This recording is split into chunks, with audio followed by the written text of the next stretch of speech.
What's up, guys? Today we're going to chat about Morgan Stanley, your internships and that, applications, uni, everything to do with the black community, and gang affiliations. How do I start this? Obviously, I'm Jordan. This is the Undergraduate Five Guy podcast. I'm greeted today by, I feel kind of moist saying this, but my two biggest fans. Wow, I was like, yo, we good. I'm shy, bro.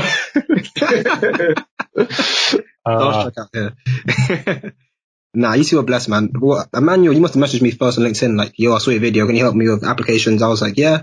We got a Zoom call set up. I was surprised by how humble and what's the word for it? Like, when I was in first year, I wasn't serious at all. So I'm blessed seeing someone who's actually trying to get shit done. Yeah. Obviously, Mohammed as well. You two are boys. We had a good session, and obviously now since then, Morgan Stanley boys. Well, one Morgan Stanley boys, shall I say? Man, I know you're still grinding out here. MS. No hard feelings. Nah. What you guys say, man? Yeah, all good, man. You know, just out here trying to find a placement. Should have studied a bit harder for the fans out there. Make sure you hit the books and put down the games console. It's a good idea. Yeah, man. I can't really add much else other than just prioritize correctly, and that's the important thing, man. Just make sure you prioritize correctly. Make sure you. Well, it's too early to be giving advice in it, but like, just straight away, man. This is key. So prioritize, man. For real. All right, Emmanuel, I'll start with you, man. Since you messaged me first, and obviously, I know things didn't go the best way with Morgan, but I know you're still grinding out, still applying. Like, yeah. What's the process been like for you? When I started it off, I can't lie, it started off with two people, my boy Matt and my boy Mo, which is here right now. So honestly, it started off with practicing numerical reasoning tests with Mo. So Mo definitely helped with that, and then like practicing logical reasoning tests with Matt. So obviously I needed to pass that test before even Morgan Stanley even looked at my application, because if I failed, that's just an instant rejection, isn't it? So, yeah. So that took a while to get ready for, and obviously I did well in the test. I managed to get the top percentile. So they got back to me, and when they got back to me for my telephone interview, I done that, and then they got back to me for the assessment center a few hours later. So that was quite interesting, you know. Same day they got back to me, but I also posed some problems because I wasn't ready. I wasn't ready. I did that exact same week. Goldman Sachs decided to finally turn around and say, "Hi, we remember you. Controllers division application." So two of the biggest companies ever came back to me in the same week. Like, my luck couldn't have been any worse, honestly. No, but in all seriousness, it was a humbling experience, you know. I got to speak to some big people inside Morgan Stanley, like people which are earning like money, which we, could probably buy the house I'm living in right now. What? The 6-7 figures people, the directors, those people were rich, man. And one of them said that I inspired them with my story. So I was gassed. I said, even if I don't get in, I inspired like an MD or like, that's cool, or ED. So I was like, I'm gassed. But yeah, man, none of this would have happened without Mo, and none of this would have happened without Matt. So shout out to those two, man. Yeah, shout out to Matt. Whoever the fuck that is.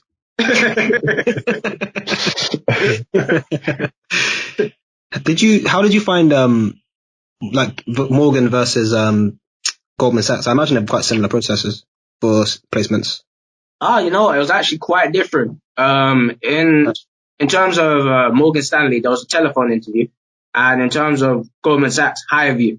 Like, if anyone which applies to internships, I don't know if this is like a consensus thing, but I think we all hate higher views because it's just so weird. It's so weird. Like, talking in front of a camera and answering questions. Like, you have limited questions, limited time to speak. Like, having a telephone interview is just 10 times better. Like, I think if I had hired me for Morgan, I would have got rejected. Same way. Because they always give you a technical. They always give you like, some random scenario of, oh yeah, I think in my interview for Goldman, they were like, oh, if a client, wanted to break the rules, what would you do? And I had to speak for that for about 2 minutes. So I was just like, I was just thinking, well, I can't break the rules, but I said I might consider it for the company. No, that's a big no-no. That's a big no-no. They said they needed a deal, yo. They said this deal is very important to the company. Man. We need it. So I was thinking, if you need it, let's find a legal way to make this happen. Let's not break the rules, but let's not put it out of the question, Let's. So yeah, that's an easy question, man. I don't know how I would answer that. Yeah, so that clearly didn't go well because I didn't get the call back. So nah, I don't know, man. I feel like just say no straight away and then end recording. No personality. They don't. Nah, but you gotta tell him. You gotta say, I'm not breaking the rules, bro. This guy, we have to do something else. All right. Yeah. For sure. And then there was actually no test for Goldman Sachs either. So it was just cover letter, CV, and then literally 300-word cover letter and a CV. So that was different from Morgan Stanley, which gave you like a page. So I could write as much as I want. Yeah. I felt like the experience for Morgan Stanley definitely was better, and Goldman Sachs. I need to come correct next time when I apply. Yeah, for sure. And you two got to start a series called The Placement Game, man. I feel like I'm out of touch with these internships. Yeah, like I had a little road to banking. That's what I called it. Yeah. Because the thing is, like, a lot of internships don't even ask for cover letters. At least in my experience, I just see like straight. You do CV sometimes. You have the online application where you kind of rewrite your CV basically. 3 questions. Then they have telephone interview, video interview, AC, and then obviously get the role. Like I always write cover letters and never get asked to submit it. I'm like, what? It's really annoying. But yeah. No, I take a different approach. I don't write the cover letter until I go on the application, and then if I see a place for a cover letter, then I'll start working on the cover letter. But if I don't see a place for a cover letter, then I don't waste any time. So it's okay. It's true. What's your process like then, Mohammed? For me, it was okay. For me, it was just, from first year, I knew I was doing a course of placement. Yeah, I wanted to do placement. So I tried to apply in first year, but then obviously I didn't know that you had to be in the second year of a 4-year course. So I was going on all of these websites and I look at every single placement opportunity and I'm looking at it and I'm like, yeah, I've got the grades. And then, they've always got the characteristics where they're like, hardworking and blah. I was like, yeah, I'll sell that. Don't worry. And then right at the bottom, it's just like, you must be in your first of a 3-year course or second of a 4-year course. And I just end up having to close every single tab because it's not, I can't do nothing about it. Yeah. So this year started September. Straight away, I was on to placement. Straight away, I was looking, like Emmanuel, I was looking at Morgan, Goldman, Aon, all of these. And, I wanted Morgan more than any other one. So I was just like, I need to get this done. I'm pretty sure I sacked off a few of my modules because of that. So I applied, I've done my tests. They called me. Yeah, I done my test. I sent my test. I got an email to say, you've got a phone interview now and the phone interviews will be then and there and blah, blah, blah. Prepared for the phone interview. And then I was at work on my break and I got a call like 12 hours in the middle of a 12-hour shift. I kid you not. First break, I step out for like 2:30. I step out about 2:43. I'm eating. I'm just having my sandwich. I'm like, and then my phone's vibrating. I'm like, why are you calling me? Please. This is the only time I have. And then, she called me. She's like, this is Morgan Stanley, the assessment center next week, Friday. Are you there or what? And I was like, yeah, of course I'm there. What do you mean or what? What kind of questions that? So, went to the assessment center. That was all right. And then it's just, I don't know, everything how I got it was, I couldn't have been in a worse position to get it because even when they called me and told me like, you've got the offer now, I was on my way to basketball. I missed the call because my phone was on silent. And then I was playing basketball and I just listened to the voicemail and I listened to the number. And then the last 2 or 3 numbers, I can't tell. I told Emmanuel already, but I couldn't tell what she said. So I called every single variation. Like, I called like 6 or 7 different numbers. I was like, was it this one? Was it this one? Was it this one? I was like, I can't miss this. It was a Friday as well, so I couldn't wait over the weekend. There was no way I was going to wait over the weekend. Mad. So I called back. I got hold of her eventually. And then she was like, you've got it. There was a high quality. They play with your feelings, I don't like that. They play with your feelings. Yeah. They play with your feelings. They're like, there was a lot of good applicants and, blah, blah. And I was like, just please get to it. Get to it. She told me, I was, happy is an understatement. So yeah, that was that. I don't know. I think it was just because I put everything else on hold and I kind of focused on that. It was kind of a relief for it to pay off. I think if it didn't pay off, I don't want to imagine what that path would have looked like. Yeah, I mean, I'm looking at it now. but I don't think you understand. He studied for his lectures and he was actually like, he was juggling. He was applying for doing his modules, applying for other applications and everything.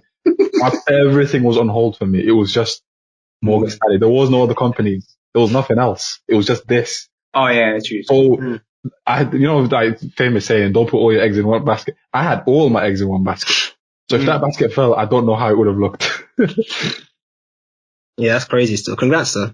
At least it paid off. Congrats, bro, for sure. Yeah, but nah, man, it's temporary, man. It's temporary. I keep telling him it's temporary. I want to get the grad scheme. That's my goal. So when I get that, then I can start properly thinking. But for now, it's just, this is like it's a big step up, but we've got work to do. Still got work to do. Yeah. Sure. Yeah, never stop, man. But Of course, man. I mean, you two said you were researching masters like earlier when we were talking. Yeah. Like, would you favor a master's over a grad scheme, or is it like, is a job more important to you guys? Like, I'm asking both of you. Who do you want to go first? You can go first. You go first. For me, and this is no disrespect to Aston Uni, but I understand where my uni stands in the rankings. So me personally, I can't not do a master's. You know what I'm saying? Like, we gotta get rid of this uni I go to on my CV. I sort of strengthen my CV, because especially with applying to spring weeks, it's like, well, I've not got any from them, so summer internships are more competitive than them, and grad schemes are more competitive than them. So it's like, I got to level up somehow. So, but if you had a grad scheme and you could do say you had an offer for a grad scheme, would you do the masters or would you do the grad scheme? What the grad scheme in though? Sorry? What the grad scheme in? A role, something you wanted, something you applied for that you wanted, let's say. Well, I don't think I'm getting my wealth management grad scheme. Say you had it. Just a hypothetical scenario, because I want to know which one you prefer. I'm pretty sure he wants to know which one you prefer. And No. If I've got it, what am I doing a master's for? That's money out. There we go. Make money. Yeah. But that's the problem, getting in. The whole reason I'm doing this master's is just to get more callbacks, sort of get to the stage where I can prove myself, rather than they're just like, oh, it's another one of those. into the bin. Yeah. So we don't want them. But what's your opinion on it, Mo? I got a different approach to you, man. I'm gonna be honest. I don't think Aston Uni is what you're making it out to be, because even for Morgan, for the assessment center, there was a guy from Aston Uni who was one of the assessors. There's a lot of people from Aston, I think 2 or 3 people from Aston Uni got in. People from unis below Aston Uni in the complete invest guide rankings got in. So it's, I don't know. I don't think it's as low as you think you perceive it to be. I don't know, man. That's just my opinion. But for me, I'd favor a grad scheme. I don't really want to do masters. The only way that I would do a master's is if I don't get any grad schemes at all. That's the only way then I'd be like, well, I can't sit around for a year just hoping that something would come by. I might as well take this year to do a master's, and the following year I will be guaranteed to have a job role or a grad scheme. Wait, are you looking for a grad scheme or are you looking for a summer internship? Well, right now, I'm looking for a summer internship final year. Yeah, final year, but at the end of final year, when you finish final year, you've graduated. You can't do normal summer internships. Oh, wait. Oh, yeah. Oh crap! Yeah, you do it at the end of during your placement year, right? Yeah, exactly. So placement year, I'll be applying for summer internships, but final year, I'll be applying for grad schemes. And if I don't get any grad schemes that I've applied for during final year, then I will consider the masters. Oh no! I'll be applying to summer internships during my final year because I'm going to do a master's. You won't be allowed to, though, surely, are you? And I'm not finesse. I don't think you can. I'll be in my penultimate year though. I think I need to show them that I got offer though. Mm. Yeah. No, but I think if surely if you're final year, you can't apply for a summer internship because you're a graduate now, right? No, but I'm in my penultimate You year. still apply? Yeah. Sometimes they still take final years. Not every firm does it, but I think most of the big ones do. But then the idea is that instead of converting you to a grad scheme the following year, they just like sign you up the same year. Like a lot of my friends did that in their final year. They did a summer and then converted it instantly into a job. So it's a route you can take. Yeah, it's possible, yeah. I don't know how common it is, but it exists. That's mad. Yeah, I've started Hussein recommending, so I was just like, let's go.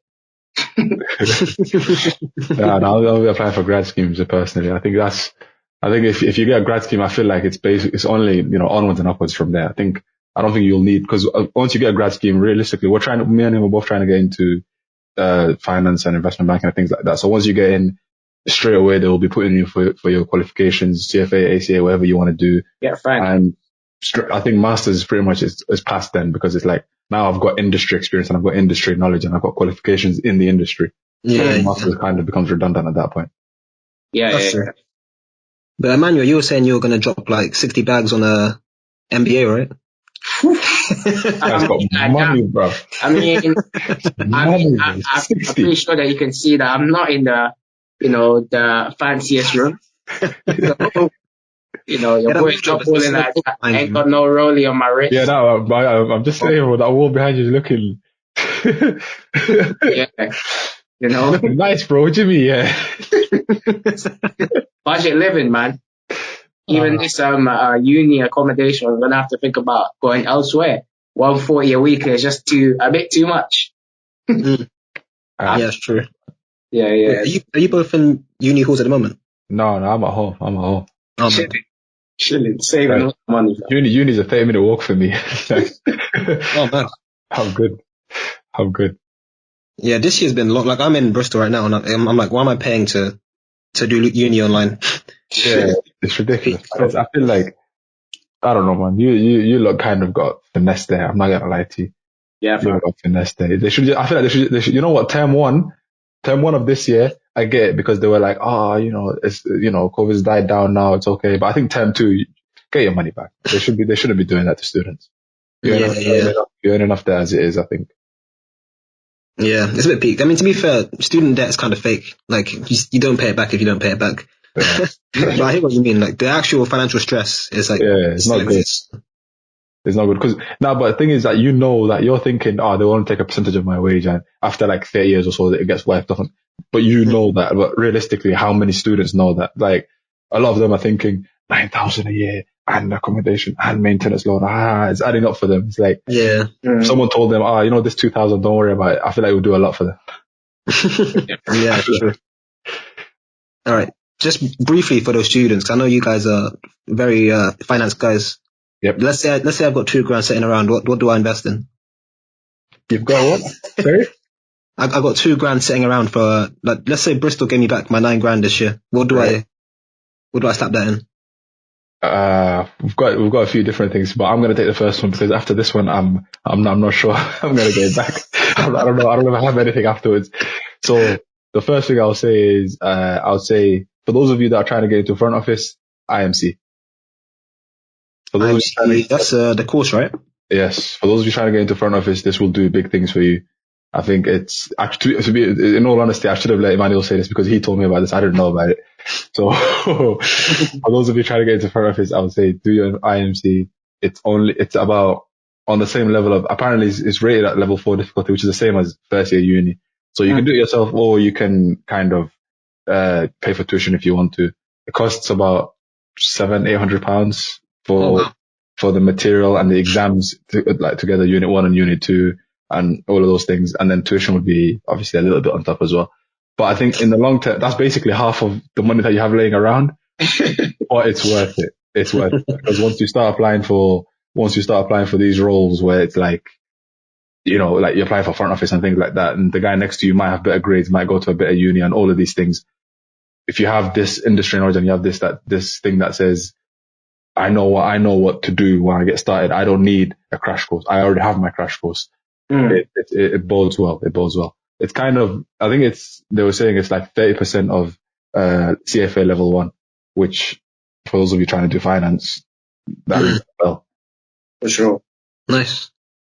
That's what I'd say. Good luck, Emmanuel. I think I would say the same thing.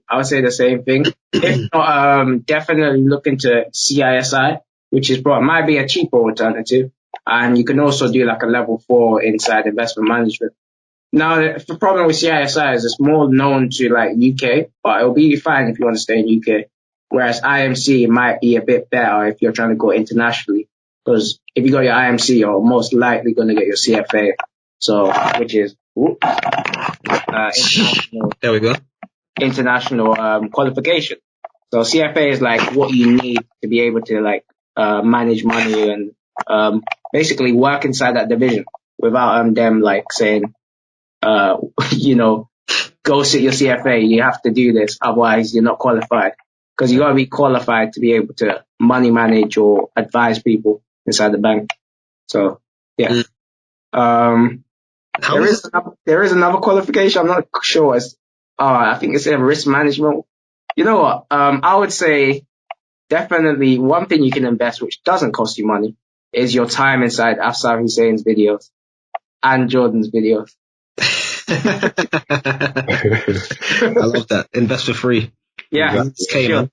That's actually a good point. Actually, instead of paying £700-800, pay 5-6 minutes. Word. Smash the like button for the algorithm, all that crap. Yeah. Of course, come on. Have I already done IMC? Yeah. Well, I plan to. Actually, we both plan to be fair. I plan to make it sound like he does it. He told me we both plan to. But yeah, I'll probably do it in placement. Yeah, I feel like it'll be like, right now I've got uni modules to deal with and things like that. I don't really want to add a whole year, like not a whole year, but like another module to what I'm doing right now. I want to deal with this, and then while I'm working, I want to learn about the industry as well. It's like kind of balance, just work and study a little bit as well. Yeah. Fair enough. Yeah, I would say that definitely my parent recommended me, or my dad recommended me to do CISI.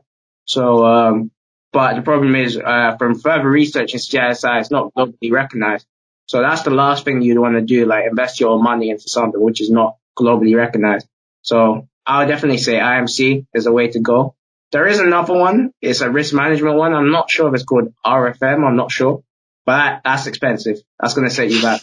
You're going to have to find the extra $1,000 out somewhere. But that basically makes you qualified to deal with risk. So that's a good qualification too. I might be chatting. But they'll do the research. Yeah, but to flip it on you, Jordan, what would you advise them? What would the $2,000 lane about? What would you advise them? Yeah, for me, I mean, I wouldn't study anything personally. Like, I actually think now that my friends have graduated, I see like how they react to the working world, and like maybe it's different because COVID and working from home and stuff. But as far as I can see, just no one's enjoying themselves in the working life. It's like, Citibank could give me all this work. Morgan Stanley are doing all that. Goldman Sachs doing all that. Like, I get it. Obviously, you have to work to make money. But while I'm at uni, and at least for 2 years after I graduate, I want to chill. Put me in a startup. I would like make you coffee or some shit. I don't want to be straight out of this grinding, continue. Like, I get, obviously, again, you have to make money, but I'll take a few chill years.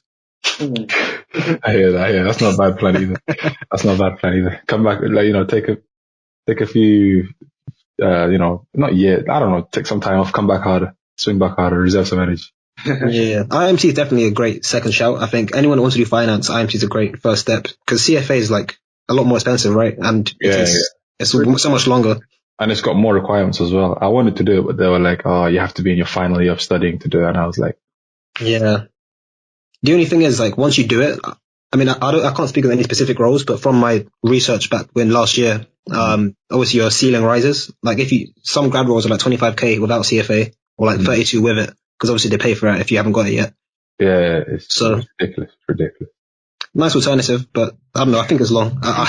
Me personally, I don't want to do any extra work above what I'm already doing. Especially, I mean, I guess it's different. 'Cause I'm at Bristol. Maybe I feel a bit more entitled. As a student, if you're from Aston, you need to read. Don't be like Jordan. You have to read. Hey, think about it. The employer's gonna look at you and look at that other Cambridge Donny next to you, and you wanna be able to basically flex on that Cambridge Donny and be like, listen, you thought you're from Cambridge, but listen, you're gonna have to do this qualification anyway. I've already done it. So he's really getting the job out of me or you, because they're gonna have to pay. They're gonna have to pay for the Cambridge student to do it. Whereas for me, they ain't gonna pay nothing. So yeah. Oh, that's the other thing that I forgot. That's the other thing that I forgot. For any of you trying to get into front office, you have to do. They will force you to do IMC in your first year of work, pretty much, because it's basically the fundamentals of front office, pretty much, and dealing with clients and all of that. I don't want to say anything. Basically, you'll be forced to pretty much do that because you have to know it. It's basics, kind of. It's like you start maths at uni. You will be given a crash course of maths at A level, and then but you have to have that. If you don't have that, you won't know what's going on. So IMC is like that, basically. Yeah. Do you not think your degree prepared you for the world of finance? You still got to do these qualifications afterwards. Obviously we're math students, so maths with Econ students, so we didn't necessarily pick a course which has too much finance in it. If we had done like economics, we would have done like corporate finance, strategic finance. So that's a lot of finance modules there, and we also could have done finance, but we thought like maths would have more career options. But it's a bit questionable because I feel like we're gonna have to learn the finance anyway. So maybe finance would have been the better option, and it definitely would have left the hairline intact.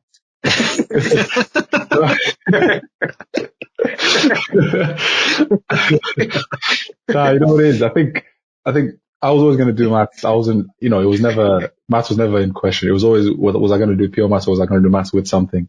And, it was maths with economics because for the finance side of things. But I think even if we did do finance or we did pure economics or we did, international business and so, any of those things, we would still have to do these qualifications. It's just those courses would be better equipped because from those courses we would learn the content. We wouldn't have to learn again. We would have to learn for the first time, so to speak. So it would just kind of be a revision, which means the content would be easier for us. But exactly, I think I would still like, even now if I was to go back and choose between like knowing what I know or choose my degree again, I would still choose maths and economics or maths with economics. I think pretty sure he's on a different side. Me, I came to uni with two courses written down. I wrote BSc Finance or BSc Maths with Economics. Now, I didn't know that BSc Business and Maths was a thing. So if I had known that, I probably would have picked that because, I would have learned about some business modules. I felt like that would have been important. Or I would have just done finance because, essentially I'm applying to all finance roles. And, when they're like, oh, yeah, so why do you want to work in finance? It's just like, as a math student, I feel like I'm at a disadvantage here. I just don't know all the financial terms and all the things that other finance students know. But, I guess it can still work out. Look at Mo, Nah, bro, it's a whole lot of nonsense, man. It's a whole lot. I'm telling you, man, they just create a bunch of big words and then make it sound like it's mad, but I don't think it is, man. I think if you pay attention to what they're saying, I think you'll look at it and you go, you're chatting nonsense. Figure it out. I think you can figure it out. To be fair, I actually think doing maths, doing anything that's not finance and applying for finance is probably way better because it shows that you have like a different way of thinking. Imagine like if everyone in finance just knew economics, like it would be terrible. Yeah, They would have shorted GameStop and lost billions. Like, for sure. Exactly. And plus, in this era, like now that I know you guys aren't applying for trading roles, but you have like a lot of algo trading, a lot of algorithms, a lot of statistics, a lot of numerical research and stuff. Like, if you were to apply for a trading role, you probably like just blow it out of the water, or like a stockbroker or something. Yeah. That is the goal. to get to, from investment management, got into like a trading role from there inside the asset management, investment bank, that side. Nah, I'm good, bro. Where's the biggest bag, bro? Point me in that direction. That's where I'm going. I have to secure the bag, and I want to secure the biggest bag possible. That's all I care about. I don't care about the route. I'll take the route. No, then you got to start your own company, man. Yeah, I'll do that, but I need peace to start my own company. I don't want to. Nah, man, I got to start my own. I need peace. I need a little push, and then we're good to go. Nice. All right, we know you both study at Aston. We know you both do maths and economics. Like, let's get a bit more background, I guess. Like, how come you applied? Like, how did you end up at Aston, and how come you applied for the courses you applied to? Mo, you can go first this time. I'm gonna take. This is. Yeah, I'm gonna go all the way back. I came here when I was 11, so I couldn't speak any English. I was just started school. I started in year 7. And then they kind of gave me SATs again, because they were like, well, you didn't sit SATs, so we don't know what classes to put you in. So we'll give you this. And obviously I can't speak a word of English. I just see not just something. So I was just, I was just clicking through. And then when the maths questions came up, obviously maths is a universal language. So I just, answered the maths questions. I did all right. They still put me in the lowest set for everything. They weren't stuffing me. They could have cared less. Got to the end of year 7. Sat my end of year tests. I've done really well in maths, done all right in the rest.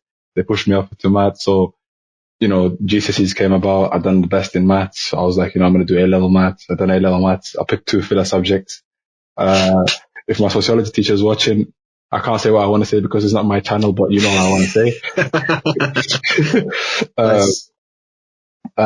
Yeah. And then I applied to uni, and I was like, I've always liked maths. So I just applied for maths, and I kind of thought the way the world's going, I think a good background in computer science and coding and things like that would probably prove to be fruitful in the future. So I picked computer science and maths. That was a big mistake because I made that decision within about a week. It was just a week and I didn't really do much research. I didn't like it. I went back for the year, changed it. I was like, all right, well, maths I liked. So I need to change computer science? What do I change it to? And then, economics was just an option. My older brother did math and economics at Aston University. So that I was like, all right, well, why not then, innit?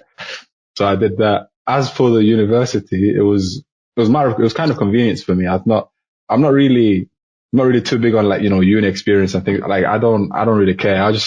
I like convenience. I want to go to the closest possible place that I have to go to get what I need to get. So it was kind of like, it was UOB, Aston University, just somewhere local. And then obviously the way my A-level grades went, I couldn't really go to UOB, so I went to Aston University. That's kind of how I've ended up here.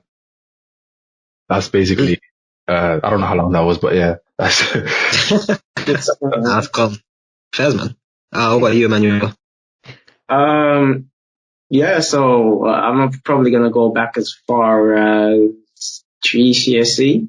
So, I sat my GCSEs, I got 6 A's, 4 B's, 2 C's. So I felt like I had pretty good grades. And, I wanted to go to a sixth form, which I really, had my eyes set on like the whole time. And it wasn't the sixth form, which I actually studied at. That turned out to be a big mistake. So essentially I smashed the entry requirements to get in, but they didn't ever get back to me, this, school. I'm not sure if I want to, can I mention the name? Can I say the name? Say what you got to say, man. Don't violate. As long as you don't violate. As long as you don't violate. Nah, I'm not going to violate. So I wanted to study at Mosbourne, and it was basically a college near my area, and I didn't get to study there because they didn't actually respond to my application. They didn't say no, they didn't say yes. So I didn't know what to do, and I didn't bother calling them up. So I decided to go to the shitty academy. Now you can't name them. So yeah, so that was the sixth form I went to, and essentially that was just bare joke, man, and it was just bare negative, and it wasn't a vibe, and to top it all up, I was doing maths, chemistry, and sociology. What? Why am I even doing chemistry for? Essentially, I said when I started, actually, let's go a bit further back. When you start, you got the typical African parents, you must be a doctor, You have to be a doctor. So I was doing maths, biology, lawyer for some chemistry. reason. Oh, a lawyer, Yeah. So I was trying to go down the doctor route, the maths, biology, chemistry. And then I was like, no.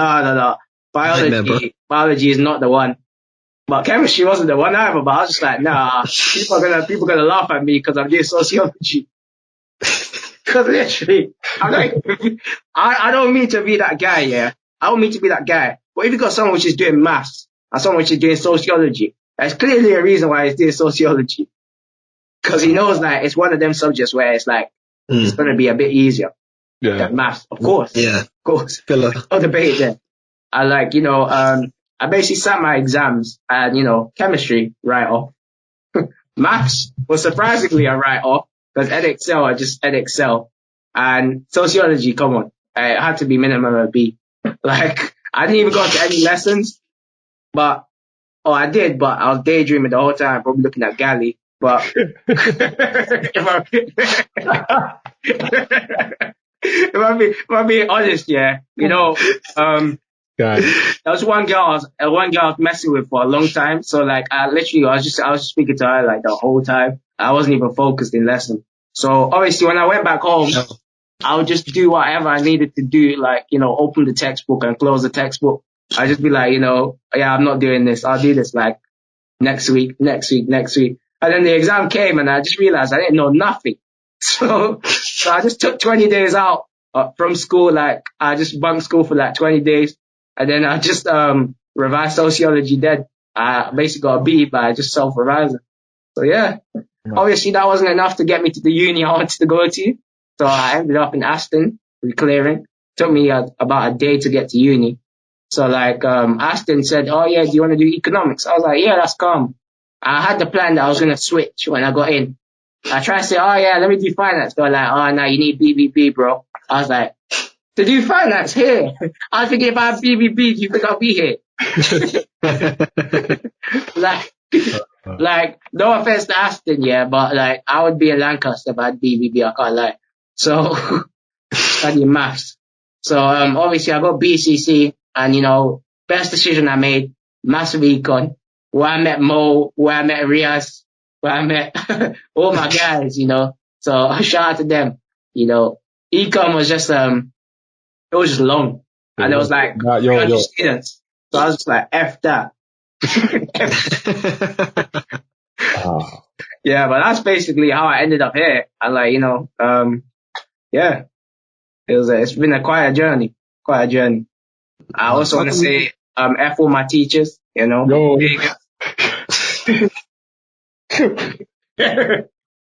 Your teachers at uni or teachers at no, the ones at sixth form, which end up with 3 Ds. You are wrong. So, like, yeah. He's got a thingy, man. I don't know. To be fair, I don't know. There's a lot. Basically, he made a video. It was like 30 plus minutes. And there was a lot I didn't know about. I watched that video. I was like, rah. This guy's been to the slums, For real. Real. Incredible. What's the... Get your converts for real, though. You have to elaborate on that one now. Okay, so I think the slums, Nah, not slums. Just like he just told you, innit? Like yeah, for real. Yeah. I think maybe I'll elaborate a bit more. Like in terms of predicted grades, like, bro, in school I felt like I was the dumbest in the class. And it was probably mostly because I was probably chasing Galley most of the time. So that's something I would not recommend you to do. But the thing is, while I chased Galley, I still did my work. Like, I was never a fan of lessons. I always thought I could teach myself everything. And I was right. Because in lessons, like, I feel like it's so easy to daydream, like, and it's not even that. It's just like I'm bored. Like, I'm thinking, what am I doing here? Like, half the subjects I don't want to do. Like, when I'm in maths, I focus. When I'm not in maths, I don't care. So in chemistry, like, everyone around me just wanted to do, like, medicine and, like, I felt like isolated because everyone's trying to be a doctor. I'm out here trying to make money on the stock market. You know what I'm saying? Yeah, I hear that still. Yeah, they're like, oh, why are you here? I'm like, I'm just trying to make it, Like, they made me feel like an outsider. So I was just like, F them, bro. And, I just did it by myself. Got a C. But, like, I can definitely say I self-taught myself that whole module. Teacher done nothing but give me U's all year, fam. So I just took that U and just turned it a bit like that. I got a C. So, so yeah, can't complain, man. Chemistry is long.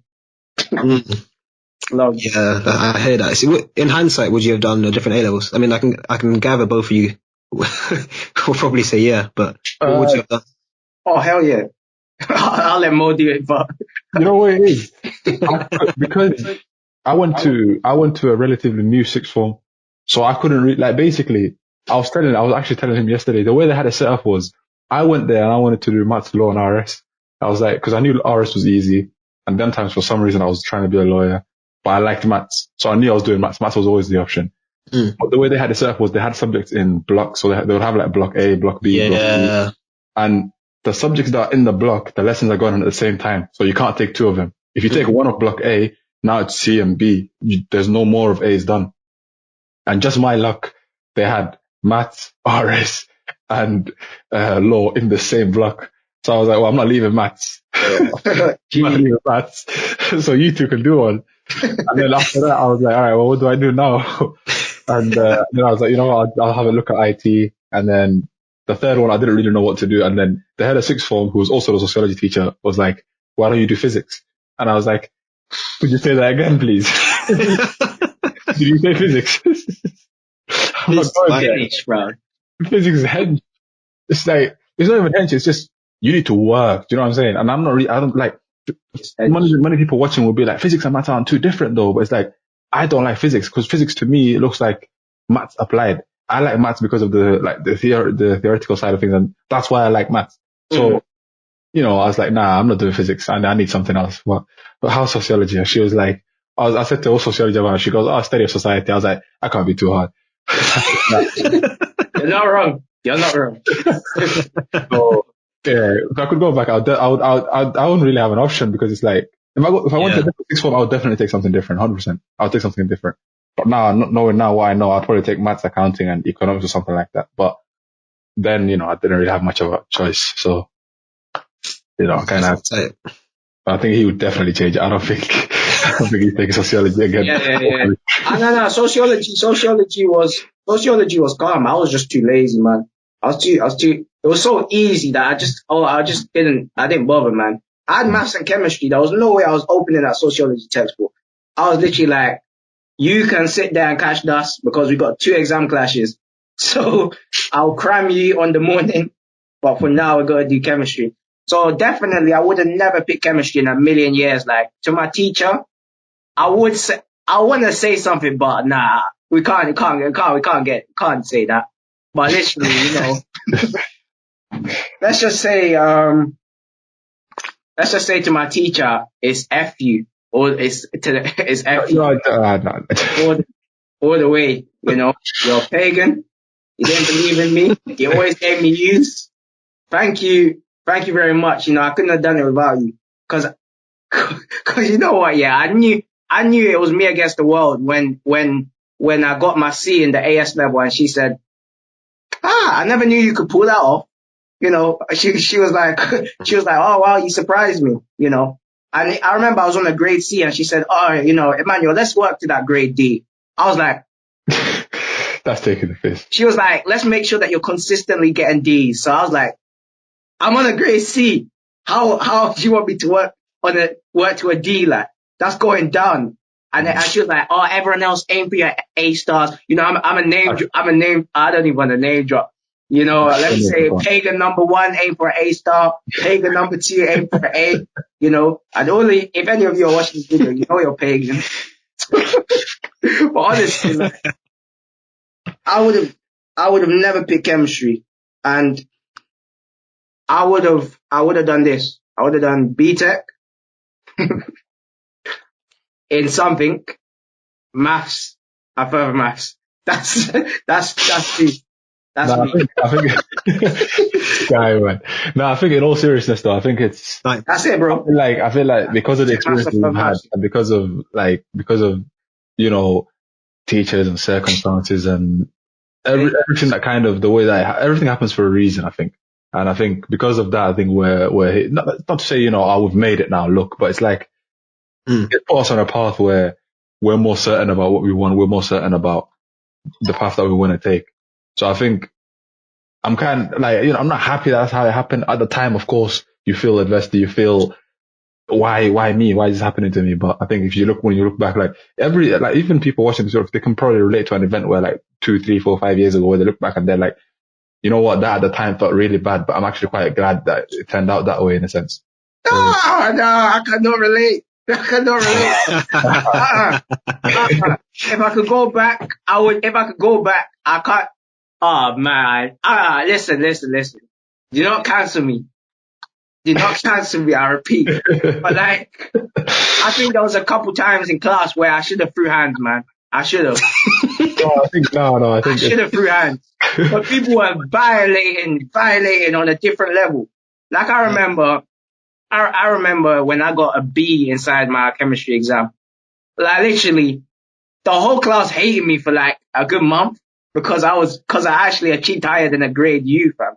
I achieved like second best in the class, and they were just like, oh yeah, you couldn't have got that legit, you must have cheated, you ain't got the intelligence to get a B. So I was just like, bruh, No, but okay, alright, but that kind of helps my point because of that you were able to, you used that as your motivation. You were like, you know what, you think that's what I'm capable, I'll show you, Agwan.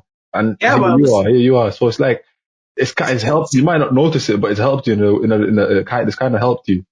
I know, but it's just like, it's just a bad experience, bro. That's just bad memories, bro. I can never look back at that and be like, oh, you know what, that was happening. Nah, when I look back at it, I'm like, bruh, this is error. I guess you could say it's a reason for me to like, want to make money, bro. I need to run up on my teacher one day and be like, look at my car now. The guy was just gonna get 3 Ds, Maybe I'll get 3 different cars with the Ds, Maybe I'll get like I don't know. Any car brands, I'll get 3 of those. Incredible, he thinks of some crazy things. I got 3 of those cars and I say these were the 3 Ds you thought I was gonna get. I just drive off, man. Yeah, man. But do you not think like, because obviously you mentioned that you didn't work very hard, Emmanuel, like for your A levels. Do you not think to some degree like you're not responsible per se, but like you may have enjoyed sixth form better if you put the work in or like did things differently, surely? You know what, yeah? That's one thing about me. I was very lazy in school, but I was very hardworking at home. And like, the reason for this was mainly because like, oh yeah, I completely forgot to mention this. Like, I dealt with a lot of bullying in school. So like, I tended to find the school environment very toxic, and I hated being inside school. So like inside school, I was more like go through the motions, zone out, think about whatever. So like for me, it was think about girls. I used to think about football. I used to think about video games. I used to think about basketball during class, just to block out the toxicness. But because they'll always try to get in, like especially in sociology, bro. Those people are just Hall of Fame school shooters, man. All of them. To Hall of Fame school shooters, bro. They were just like, got nothing going for you. You just want to put other people down. And like, that's the environment the sociology class was in. So I just automatically felt like, I shouldn't have been there. So that's why I always zoned out. And in terms of chemistry, like, I definitely shouldn't have been there because everyone's trying to do medicine and I'm just there like, yeah, okay. I'm just trying to pass. But obviously I take accountability, I should have passed maths. Maths, I had no excuse. Like, I should have been an A, but it was a C. NXL leaking the papers is one thing, but, me not buying that paper is another. I tried to save you, bro. Bro, that shows integrity, fam. Next time, if you ever get a question in any assessment study like that, tell us a time when you showed integrity. There's your answer, bro. NXL exam paper was online and I could have bought it and I had the money in my account, but I didn't. So there's your answer, bro. Looking back on it, though, I should have. No, bro, it don't matter about looking back on that. I've gone now. You got Would you not, though? Would you not, though? If you could, no, I wouldn't. Honestly, I wouldn't. Honestly. Bro, we're 2 different people. Nah, you shouldn't. I can't lie, even though I'm on camera. No, it is, man. Nah, man. Your camera is doing madness. But, but nah, it's not even that. It's just. What's up with my camera? Yeah, you're good. That's fine right now. It's good now, yeah. Nah, bro, it's just, I don't know, man. I feel like, lying or cheating or anything like that is hopping on one leg. Sooner or later, someone's going to grab that and you're going to face plant in concrete and your teeth are gone. So just don't go there before that happens.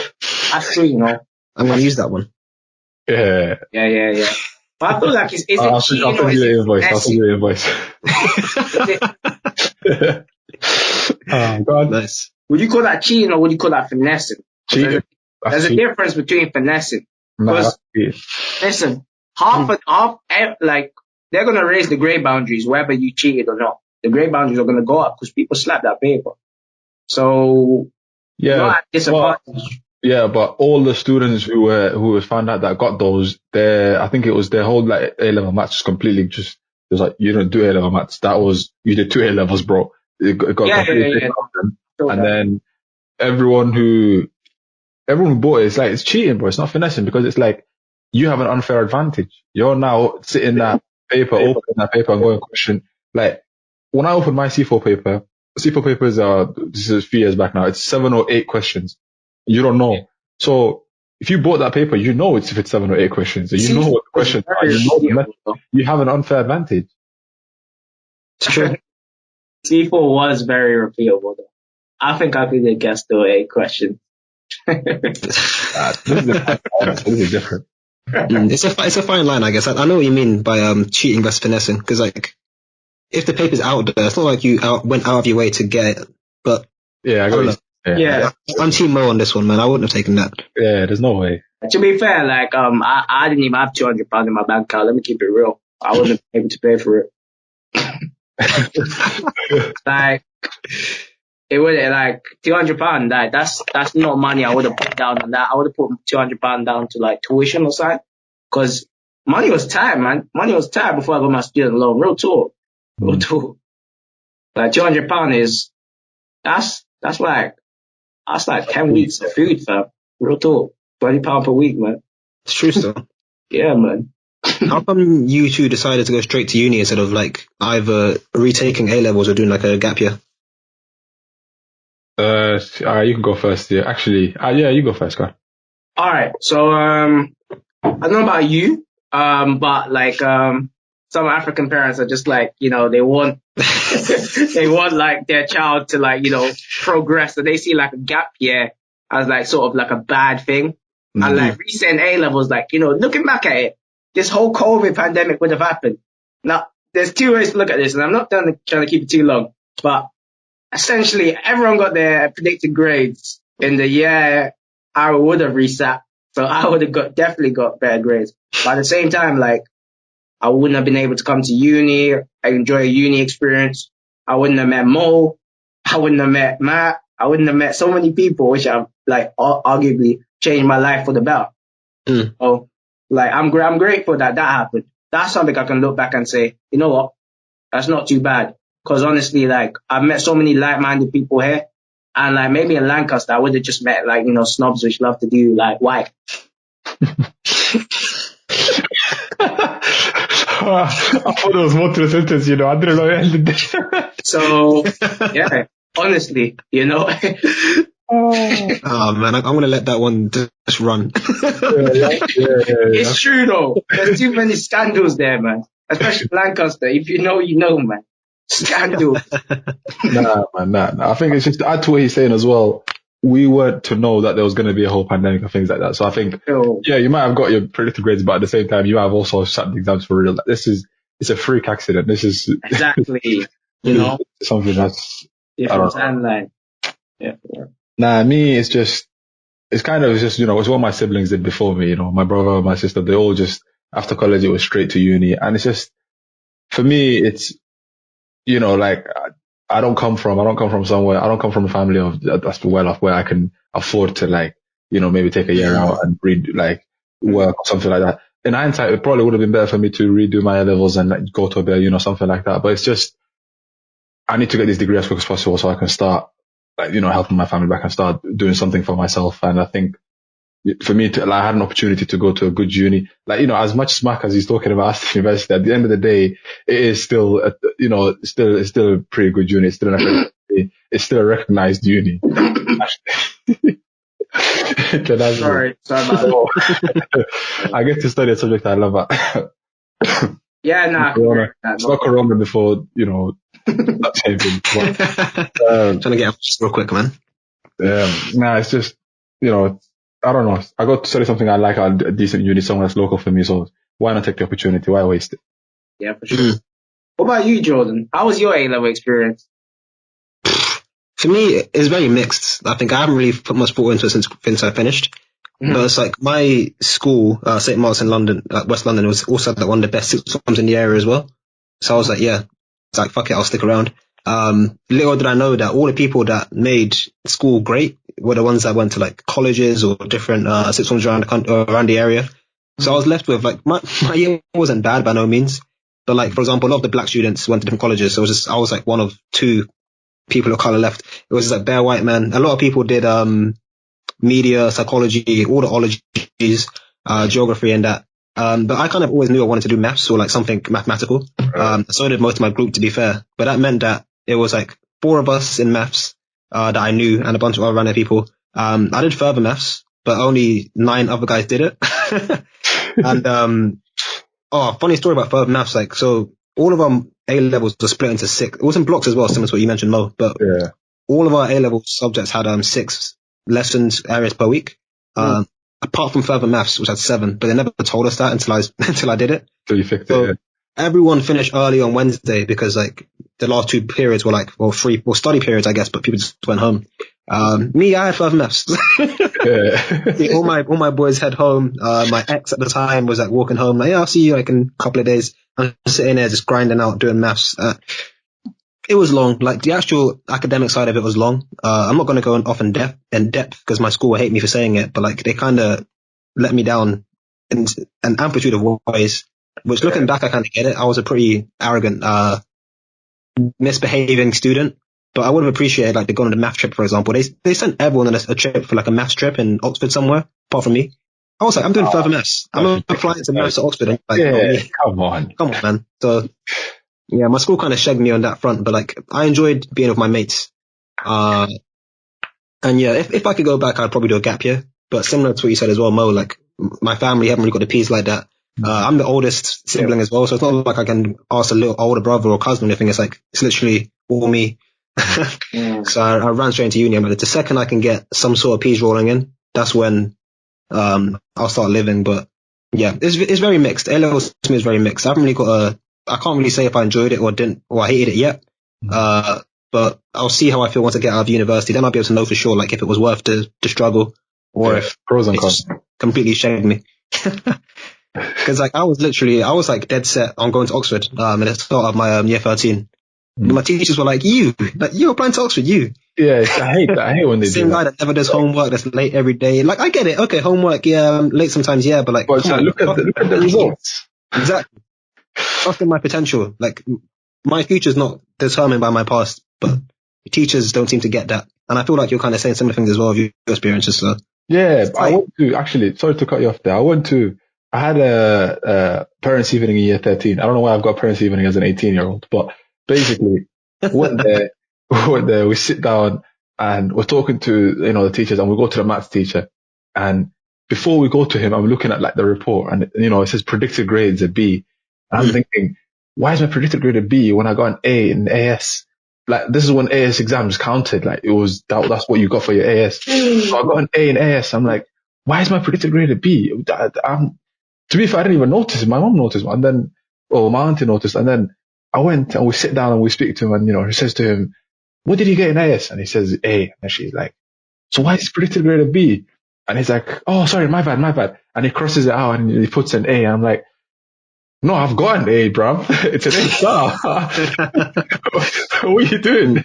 I've got an A. What do you think I'm going to get? You're like, what's this? It's like, there's no belief from the teachers. They kind of just want to hold you back, which, I don't know. I feel like Emmanuel got it with the worst out of us 3, but yeah, definitely about everywhere.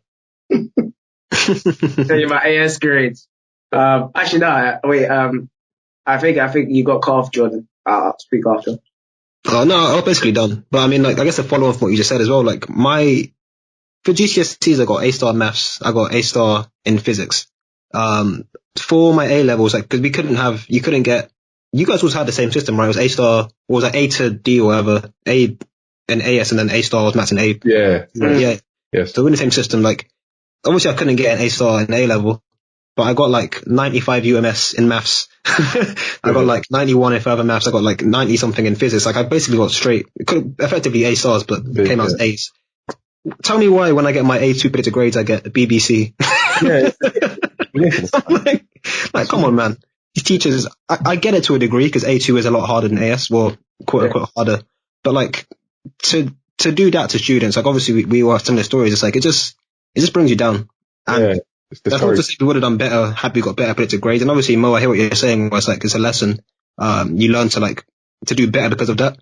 But like, my take on that is like, I would have learned a lot more had you just believed in me and actually showed me the right way to do things instead of making me prove you wrong. Exactly. Yeah. So yeah, that's kind of, I guess, my last bit on that. But I know you're about to speak as well, Emmanuel.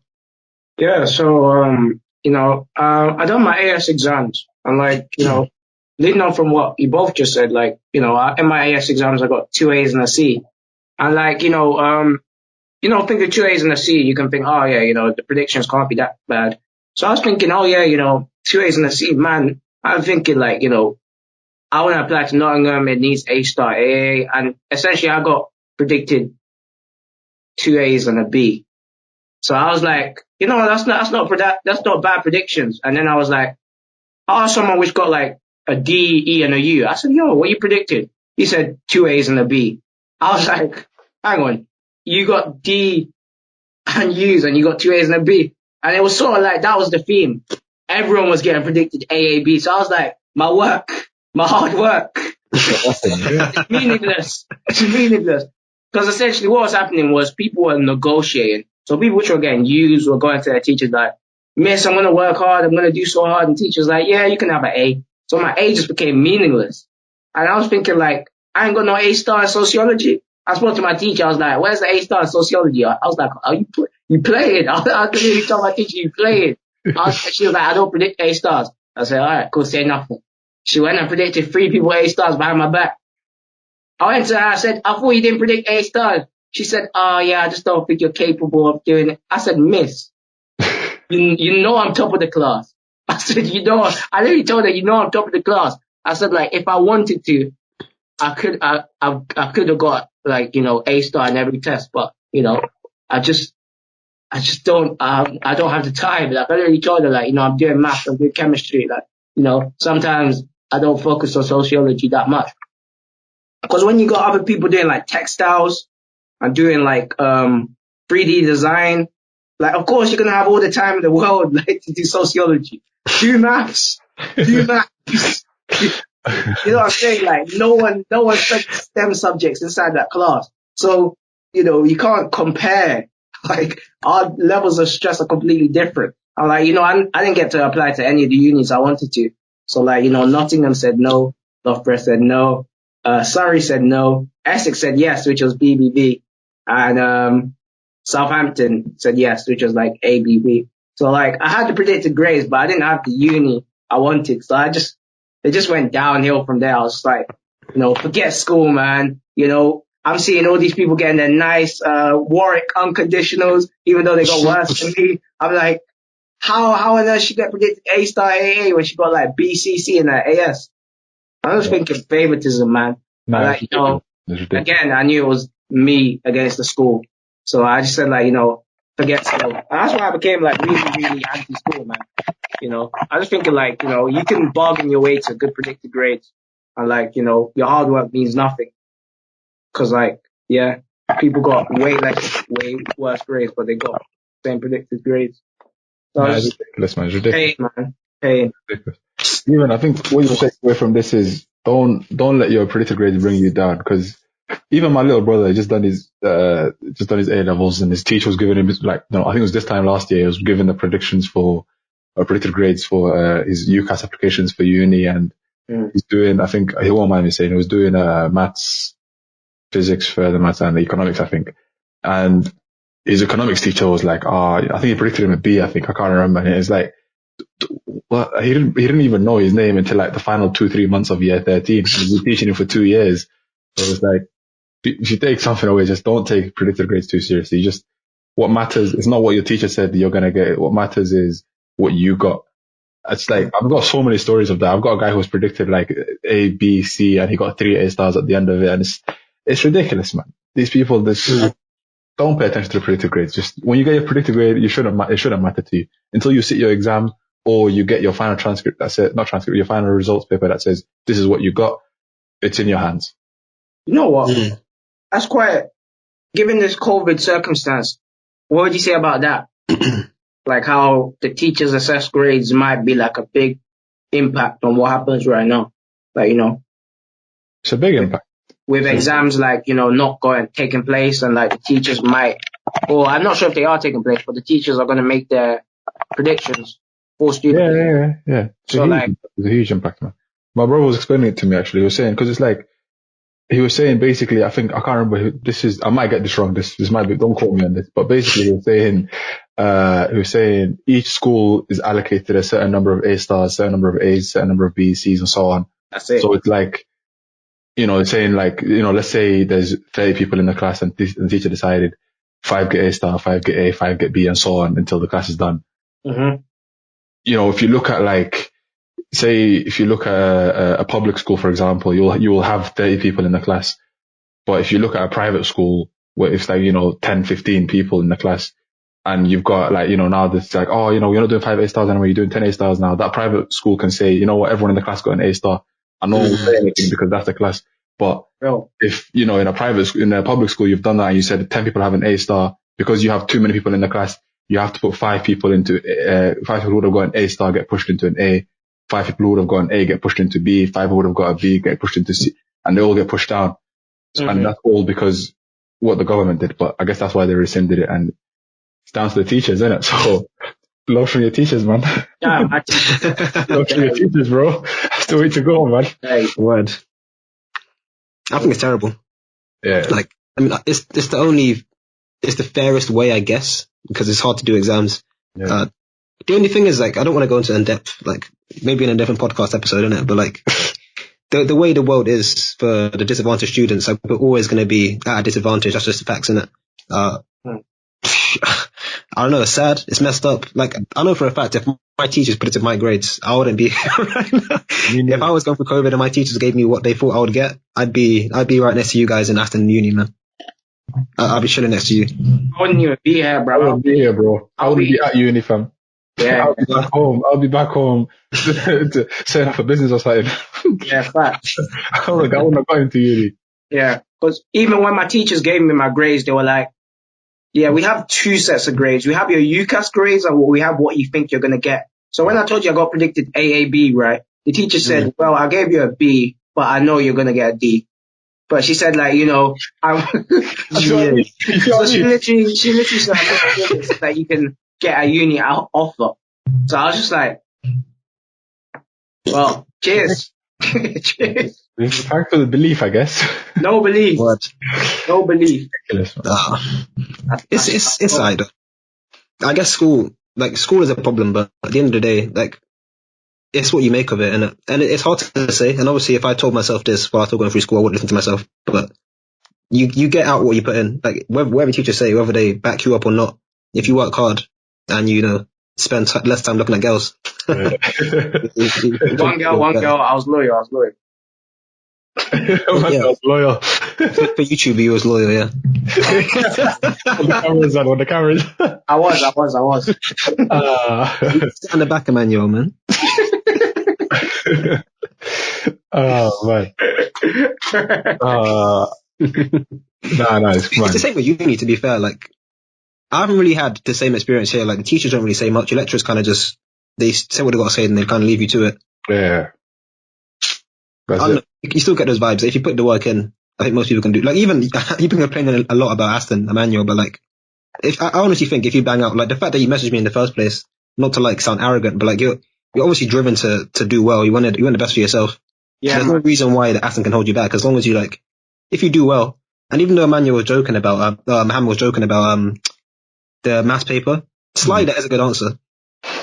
Slide that as a good interview answer. If they ask about integrity, be like, look, I could cheat. Yeah, because it counts. You can literally say that, fam. I'm telling you.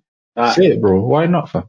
Like, I might have to quit that one. You have to, because that is, if that doesn't show integrity, I don't know what does. I could have got 99%. It's so true, you know. I decided to go with my gut and do test. Come on, man. You have to, because do you think all of these people who have their experiences who they're like, oh, tell me a time when you worked in a team. Do you think all of these guys that were like, oh, well, I was a football do you think they were really the football captain? They weren't the football captain. Hey, don't call me out like that, bro. No, not you. It's your first. Not you.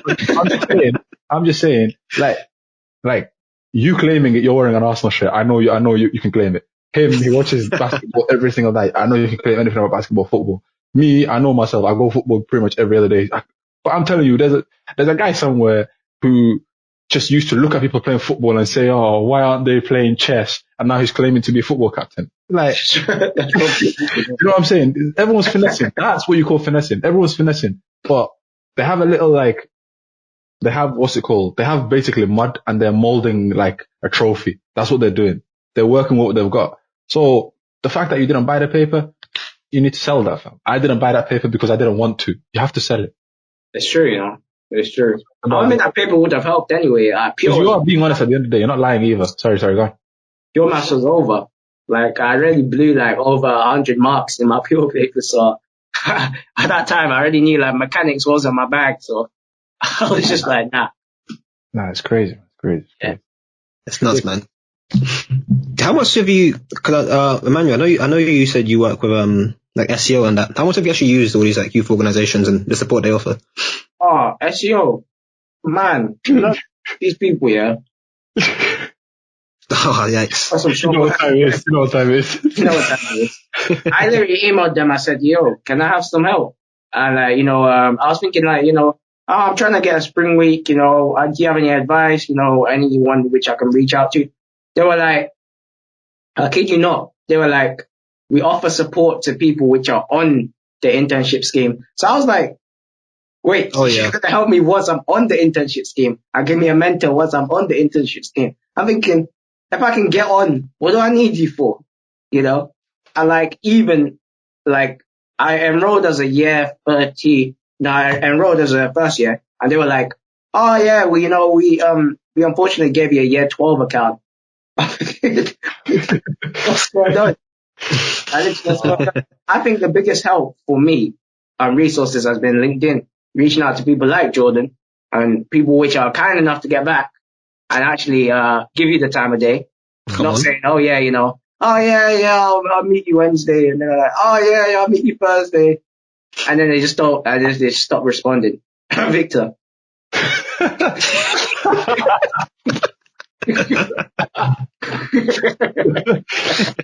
I was very subtle. I just had a cough. I didn't hear anything else.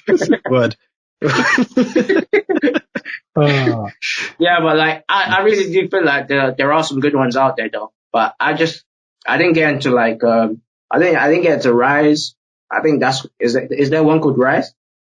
I'm not sure. Me myself, I'm part of SEO, of course. Upreach are really good. Bright Network. I recently got invited to join Generating Genius. It's like an engineering one. But all right. There's so many out there. Like Rise is probably one as well. Yeah, I'm surprised. Yeah, it sounds like one of them. What about you, man? Me, nah, but I'm not part of any of that, bro. I'm just self-made. Yeah, bro. It's gym, football, and Aston Uni, bro. That's it, fam. I don't do anything else, fam. Very, very, very goal driven, fam. That's it. I haven't really reached out to anyone. I reached out to Jordan, and actually, funny story about this. When I got my call back from Morgan Stanley, and I was told, got the email, for the phone interview. I had my phone interview Friday 4:30, and I was just preparing the whole day. I was preparing. And then around 4:00, I always have this habit of like about half an hour to an hour before I sit an exam or have an interview or something like that. I just stop because after that, I'm just going to like put unnecessary information. I'm just going to clog my brain kind of. Or when I go in, I'll just regurgitate that nonsense. So I just kind of stop to give myself a moment to think. So I went on YouTube and I was like, let me find if anyone else has had similar experiences. And I literally typed Morgan Stanley interview. And I think even now if you do, I think I don't know if it's the first one, but it's definitely one of the top videos that pops up is Jordan's video where he's like, we got a call back from Morgan Stanley. So I just started watching the video. I was like, well, all right, let me see. And I was hoping, I was hoping that would help. And to be honest, it did help. To be honest, it did help because it was kind of just like, they asked the questions and, how he had his, the slides prepared and things like that. And I did follow the structure to it because before that, I was just going to go free for all. So that's why I reached out. I was like, I found your video very helpful. And yeah, that's pretty much it. I haven't really gone part and joined any, even now societies, I haven't joined any. It's just what I find, man. I'm going to be honest with you. It's just what I find. Because it's like, I know where I want to go and I know what the requirements are. And as much as someone is going to as much as someone can help me and say to me, this is what to expect. It's like, you're not going to experience what I experience kind of thing. It's like even you, even however many of you end up watching this video, it's like our experiences are, while they're great and we've seen like a lot of different things and talked about placements and A levels and uni and all of this stuff. It's like this happened to us during pandemic, and it's just like it's so contained in a box where you can take so much out of it. It's true, but don't submerge yourself in that box. Don't think that's exactly how it will happen for me as well. There's a lot you can take, but don't jump in it, kind of thing. So I think I look at a lot of different perspectives. I look at a lot of different people, and yes, I haven't really. I joined Brian Network recently. Advertised the Emmanuel was like, listen, get on this. So I joined them, and I get an email from them every now and again. I'm gonna have to unsubscribe from emails because it's getting too much. Yeah, they are quite hectic, to be fair. Very, very hectic. It's too much. It's always let me check right now. Yeah, they've actually emailed me right like in the last hour. So. Exactly. On what day was it? Monday afternoon. They're busy. They're all.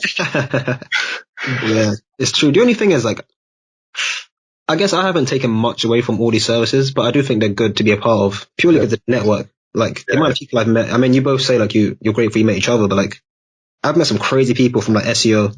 I hear what you're saying as well, Emmanuel. Like, it is hard. It pissed me off as well when they said like you haven't got an internship, so we can't help you. It's like, well, it's a bit mad. But then when I actually like try to like when I put the work in, and I get contacted them like day after day. Like, they actually do quite a lot of stuff for people as well. They have quite a lot of resources you can get for free. Like Upreach, for example, on their website, they have a whole section for tests, like practicing tests. Like, that just made it so much easier not to cheat, but because it's so repetitive, you basically are cheating when you. What else is there? Bright Network are obviously really good for mentors. One of my friends, she's not serious at all. Like, doesn't work hard at uni, hasn't applied for any grad roles, internships, nothing. But she was able to complete the Bright Network internship. I think it's like their consulting. I can't remember what it's called, but it's like some consulting online Bright Network thing that's pretty decent. She slapped it on LinkedIn, and she got headhunted by like a bunch of companies. Like, oh yeah, we saw you did this. I'm gonna be doing that. Like, yeah, I don't even know if it's any good, but like, it works for her. Internship on your LinkedIn is good, fam. That's funny, but I've done the finance, banking, and another one. Like, I've had like no luck, no luck so far. Is that the Bright Network one? Banking, yeah, Bright Network. Well, I forgot what the other one was. It was banking, finance, and something else. Technology, that's it. Yeah. Nice. Even like, I mean, you mentioned LinkedIn. Like, even LinkedIn have these like online courses and stuff you can do. Like, I haven't bothered to do any online course. I don't see the point. And I feel like, I try to believe that my skills speak for themselves. I don't know if that's the case, but that's kind of the way you want it to be. But I know they exist. I know, is it Rare? I think it might be Rare. It's Rare. They're quite good about lawyers and stuff. I know they have some sort of course as well you can do. Like, if you have nothing better to do, if you've got time on your hands, it looks good. So why not? Yeah, for sure.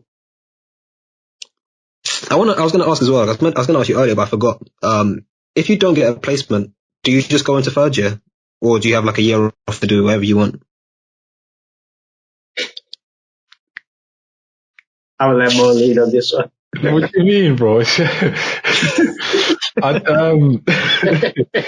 Well, okay. You know what time it is, bro. All right. Basically, the way Aston, I don't know about other universities, but the way Aston University it does its work is anything affiliated with the business school, you have to do a placement. If you don't do a placement, you're redoing the year.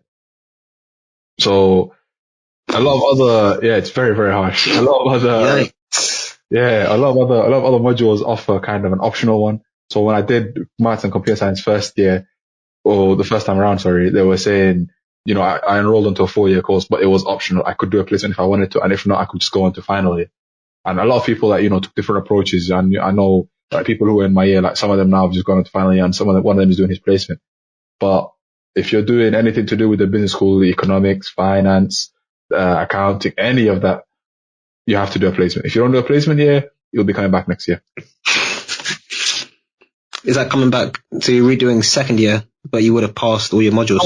You passed second year, but you don't progress onto final year. This is another year that you need to pass. It's kind of like, if you fail second year, but you've passed first year, you just re-enroll into second year. So you just re-enroll into third year, and now you better have a placement. And in this year that you're off, apply for your placements, the kind of thing. I think that's how I best understand it. But I think, I think Manuel's got a different take on it. I'm not sure. Yeah. Sorry, I was just, I know you might have saw me looking down. I was literally getting it up. The options they gave us. We don't have a placement. So here we go. All right. So we're very factual here. We don't speculate. Although I did speculate, but here are the facts. So here are the options. I got my phone right here. So you could either, let's say, you have to do a placement 20 to 48 weeks. But if you can't do that, say you can't find a placement, you're really struggling, you can do a short placement, which is a minimum of 20 weeks. So you have to be in the company for at least 20 weeks, otherwise you fail the year. You could do a study abroad. So if you have the money for that, go study abroad. But in COVID times, probably not the best option. Yeah. You can also do like a part-time role where you work 16 hours per week. And let's say you might be in a retail job, you work 16 hours a week, but it's not really doing it for the placement, is it? So going back to now how you could do 20 weeks, like summer internships are also an option. So summer internships I think they tend to be 10 weeks. Yeah. 10 weeks. So in those, you could have 10 weeks there and maybe 10 weeks with a different company if you'd like to do that. Or the final option is you could study, actually no, there's two final options. You could set up a business. I don't know how you would do that. A YouTube channel, man. Daily vlog and that. I don't know if I'd allow it. Actually, I lied. There's actually two more options. Well, one of these isn't actually a viable option. Feasible. Volunteering. You could do could do a good bunch of volunteering. Some free work. Because anyone would want to do that. Or you could do an online course, which is what I'm considering. So you could do an online course for 10 weeks, and then you could do like another 10 weeks inside the company. So that equals 20 weeks, but it's probably not the best use of your time again. So those are the options Aston has given us. Absolute garbage. But, your best bet is probably find a placement. If not, you're probably just doing nonsense. Like, you don't want to be doing 20 weeks when it's 52 weeks in a year, right? What were you doing for the other 30? That's what the employer is going to be asking you. Yeah. Like, to be fair, it's more than that because you finish in May, June. Exactly. Oh, yeah, and you don't start until September. Yeah. I didn't even think of that. That is not ideal. Yeah, not at all. Only 20 weeks from June all the way till September the next year. That's crazy. That is tight, man. So how is it for Bristol then? Is it like, if you don't have a placement, you're chilling and you just move on to next year or something? Yeah, I mean, I've never looked into it any further than the website, but as far as I know, in your second year, so early second year, you can choose whether you want to do a placement or you're abroad. Then obviously you spend the rest of that year applying or getting your fees and stuff, and then at the end of at some point that year, maybe March I think the deadline is, or February deadline is, you either say this is what I'm going to do, and then the following year you go and do that, or you say I haven't got anything, and then it's okay, you go into third year. Oh, that's nice. Oh, I'm jealous. That's nice, bro. I'm jealous, yo. That's nice, fun. Yeah, I mean, I'm speculating. That's what I can gather from the website. Because I think year abroad, there's definitely a deadline to apply for that, which is like November. I know that because I tried to do it a couple years ago and missed the deadline by a long shot. Oh, But wow. I think it's the same for placements as well. Like if you don't get it, it's just like, unless your course requires you to do a placement, I guess the same for you with the business school thing, then obviously you have to find a way to get the work done. Of course. But they do let anyone apply for a placement or year abroad. And if you don't get it, it's like, it doesn't matter because you applied for it. So You tried at least. yeah, it's a strange one. From what I've heard, placements can be either really good or like really bad. I guess it just depends on the company you're in. I feel like finance should just be calm because you're going to be working a lot at least. Yeah, no, I think it's irrespective of your experience. I think it looks good on your CV. I think if you say, I went and did something optional, especially because for us it's compulsory, but if in your degree it's optional, you're like, well, I decided to take the year out and try and get myself industry ready and so on and things like that. I think it'd be good practice. I think, I don't know. That's how I see it. To be fair, like if I was supposed to get a placement, I didn't get it, and I had a year to like do 20 weeks or whatever, I'd probably prefer that. Because then, like, let's say I'm in Emmanuel's shoes, I'd like bang IMC, bang a summer internship, For sure. catch up on that reading, The Intelligent Investor, whatever these books are. So, like, at least you can actually organize your time and get yourself set up. For real. That's what coming back and you're stressed. That's what I'm thinking about. And even I was thinking, obviously, because should I be saying this? This is incriminating, but obviously, when you know someone older, they can always slide you down the notes. So I'll let you tell someone in final year, slide me in the notes, and I'm gonna start preparing for my modules. But realistically, final year 75%, so it's hot. It's hot. If you don't smash final year, your grade's basically done. Like you could get 90% in second year, 90% in first year, and placement year if you want. If you get 50% in final year, you're getting a 2-1 probability. If you're lucky. If you're lucky, like, and that's not going to do it. You can do better than that. So I would say the more you prepare, the better you'll be. But yeah, I'm definitely looking forward to doing the IMC. I'm actually trying to do it now alongside my modules. Just bang it out before the summer internship application. So I'm like, I've got what you want. Do you have what I want? He wants to be on your side of the table. He wants to say, all right, so what can you offer me? Real. That's what he's trying to do. That's his salaries. Let's talk. That's nuts, man. Actually, no, I don't think you can do that. I was going to say it'd be funny if you applied for like an actual finance role, but the traditional route instead of the student route. I just apply for like Morgan Stanley as an analyst, do like a year as an analyst, and be like, yeah, that's my placement done.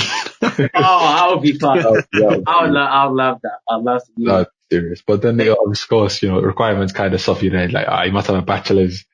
Like, well, I'm getting my bachelor's onto the placement. This is it. That's nuts. Fam, whatever placements I find, I'm sending them your way, man. Yeah, no, I appreciate it. If you got any hidden websites on Bristol. You know what? Bristol actually are. I wasn't going to say it because I feel like a lot of guys that don't go to Russell Group unis get annoyed when I say this. But like, they have so many career stuff for us here. We actually have in engineering called the ILO, the Industrial Liaison Office. It's like exclusive jobs just for Bristol engineering students. That's taking the piss. That is. I think that's meant to be our Aston Futures. Nah, it's not, bro. Aston Futures is not exclusive for Aston students, bro. Aston Futures is just, they go on Indeed and they're like, all right, we'll just take that here. It's like one position available, like. Yeah. No, they don't want Aston students. They're always there. Nightmare, man. Improve your email game. Once you start sending them professional emails like, dear whoever, I hope this email finds you well. Once they see that, like, yeah, they're in a good mood automatically. Well, I hope everything's well, I really need to start reaching out to companies. I already started doing that. I tried to reach out to all these small startup companies, and I was like, have you got any vacancies? Are you willing to take me on? They're like, drop the CV, and if you like it, we'll get back to you. Drop the CV. Oh, that's sick. That's calm. Yeah. Right. You know what you should do? If it gets to like May, June and you haven't got anything yet, start applying to like marketing or something, just like some fake roles. Because there's still vibes. I'm trying to do that now. Like, marketing actually be not a bad option because I'm trying to go into like either sales or investment. So I feel like marketing would definitely increase my people skills. So it's quite a long shot, but it definitely would give me the people skills which I need to definitely excel past people which have done like a placement in finance for per se, because they don't have that people experience. So they'll kind of be shy. They're coming in as an analyst, and I'm coming in as someone which has just been in marketing for a year. Yeah. Right, man. Yeah. And plus the ratio from like guys to girls in engineering and when it's STEM entirely, finance, it's a bit peak, but at least you can get some eye candy out there, make a couple racks. You know what? I feel like it's becoming more even, I'm seeing a lot of people killing it. There's a lot of programs like, women in science, technology and things like that, women in STEM and all of these things. So yeah. Women in finance, I think I've seen that somewhere. I actually need to take part in women in engineering more, because like it's nice to see just more diversity in any capacity. Yeah, of course. But no, I'm actually going to this diversity event, for JP Morgan, just to show that I support it, Yeah. Nice. Yeah. You're gonna be the next big thing. I was gonna throw him under the bus, but I'm gonna leave it. Yeah, you don't do that. Oh man. All right, let's wrap this up, I guess. What have you guys got to say for the fans, for your flipping employers? Well, am I going first or is he going first? I'll let Mo go first. Bruh. I don't really have much to say other than, for all watching this video. I think I just said it around, I don't know if it was halfway through, I think it was closer to the end, but it's just, just be, I don't know how to word it, man. Just look at different things. Don't look at one person's perspective and say, yeah, that works for me. Look at different things. Look at a lot of different, articles, videos, all of these kind of things. For sure, you'll find someone who's had similar experiences to you on YouTube. For sure, you'll find some articles that describes what you've been through, maybe. But just compare things, look at things differently, and don't adopt someone's approach just because you see it working for them. It might not work for you. Like, if some guy's doing 140 deadlift and he hasn't got a belt, and you try it, you're gonna put a disc out of place. So just because it works for him don't mean it'll work for you. You need to try something that works for you only, and the only way you'll find that is through practice. So don't be disheartened. If you give up, you're not going to get anything. You have to go again and again and again and again, and eventually something will come through. And when it comes through, you will realize how much all that work that you've been doing stacks up, and now how much it's paid off and how much it means. And I haven't really got much else to say. I think just, these guys' channels pretty much have everything you'll need. So watch the videos. If you go to uni, your uni will probably have a Financial Times thingy subscription. I didn't even know about this. So like the idiot I am, I was preparing for my phone interview for Morgan, and I was on Financial Times, and I wanted to look at this one article that was, I think, I forgot what it's called, but when it's hidden, basically. I think it's premium. Yeah, premium. And I couldn't get it because I had a standard subscription. So I was paying $16.50 a month, and I upgraded it to £51 just so I could see that one article. I promise you, I looked at the article, I read the article, and the following day when I had my interview, I cancelled the whole subscription altogether.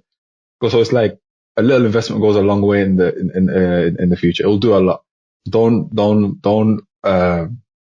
be too tight on money. This is getting a bit long, so I'm gonna try to wrap up. Don't be too tight on money. Look at different perspectives. Do a lot of research, and don't give up. Never give up. That's what I gotta say. Nice. I want to challenge you briefly on that. Like, I know you said you're not part of any societies or these groups or whatever, but I want to challenge you to get involved in at least one society, man. Even if it's just the cheese society. Like, it's a vibe. So many guys that I know graduated are like, oh yeah, I wish I did more of those societies. I wish I did like rock climbing or something. Just do anything random thing. Let's just see what happens. You know what it is? I was deterred. I wanted to join the football society when I first came to Aston Uni because they have a really good football pitch. So as soon as I was coming, I was like, I used to go to that football pitch when I was in college. I was like, well, I want to join so I can play on that pitch. It's my pitch now. And I came and they were like, oh, you need to pay £5 to join. And I was like, yeah, it's standard. That's fine. It's just joining a site, and I understand that. And then they were like, oh, every time you want to play a match representing the uni, you have to pay fee to play as well. I was like, what the hell? Why am I paying for you to benefit off my talent? What do you mean? I'm going to score bangers for you. I'll put it top corner, wherever you want. I'm threading through balls like Mesut Ozil, Kevin De Bruyne, and I'm going to pay. That's why I was deterred. So, I'll take your point. I'll join him. Emmanuel will be the VAR. Emmanuel will be the official. Well, Nice. What about you, Emmanuel? What's your farewell message? So I'd like to say that all the things I said in this video were for comedic purposes. I would not like to be held. Anything that I've said in this video, it was all false. It was all a facade. I actually chatted to no girls back in school. I was very studious. In addition to this, I was also I was also the most popular kid back in school, actually. No, but no seriousness, yeah. No seriousness. No, I did not chat to many girls because I was loyal. That's number one. And number two is subscribe to your boy's channel, man. What is he doing? Realist KE and Jordan is where it's at. So if you're subscribed to Jordan, come over. The Realist team welcomes you. We have videos with Mo. We have videos with Matt. And hopefully one day we'll have videos with Jordan if you're not watching this video already. Yeah. But for you guys and girls out there, ultimately, the main thing which I preach on my channel is, you got to chase your dreams. And, no matter what, you got to stay motivated. And anything is possible, regardless of your background, regardless of how you grew up. You just got to chase your dream. And you got to do anything to make sure that your dream is protected. A lot of people will tell you won't be able to achieve nothing. Your teachers, maybe your lecturers. Your lecturers actually won't care. Your lecturers probably won't tell you that. But your teacher definitely will put you down at one point. So you just got to be strong. You have to be. And definitely think about your career path because you don't want to rush into uni. I mean, I know some people are allowed to resit for free. So if you can, take advantage of that. But if your uni is trying to make, or if your school is trying to make you pay, then obviously don't try and look for if there's anywhere else which is free. Because basically with me, when I wanted to resit, there was a school local, which was 2 minutes away from my house. And they were like, yeah, we could take you on for free if you want. But then obviously it was I'm with parents. Yeah, it's yeah, but consider all the options. Don't get finessed and let them tell you that you need to pay £500 to £600 to resit, because people do resit for free. They do. So take advantage of that and ultimately never give up. So yeah, that's all I have to say. A bit cheesy, but. Yeah, no, I hear it. I think I guess my last perspective on what you said, what both of you said as well, is it doesn't matter what you do, I guess, as much as so long as you do something in it. Don't just follow my man. Don't believe what the teacher says. Just do your path. Yeah. One thing that I said to myself earlier is this is, I guess it's more of a nerdy perspective on it, but it's everything in life is variable. The only constant in your life is the fact that you're living it. So get the shit done that you got to do, and one day it will pay off. For real. For sure. Yeah, man. But yeah, that was blessed, you two, man. Great having you guys on. Congrats again, Mo, for Morgan Stanley. Congrats, Emmanuel, for whatever placement you end up getting in the next couple of weeks. We're speaking into existence on this channel now, so. Come on, yeah. For real. Yeah, I take a placement. Might just get a summer internship and just do a course. Both? Why not both? Both. Just slap on LinkedIn to say incoming and then leave it blank. But yeah, incoming and then ellipsis, and then when they ask incoming what, you'll say, "Don't worry, you don't need to know." Undergraduate at this stage. Just say, before I tell you where I'm incoming, what can you do for me? Exactly. Yeah, exactly. There we go. Are you gonna change it? If you're gonna offer me something, then I'll put your name there. It's true.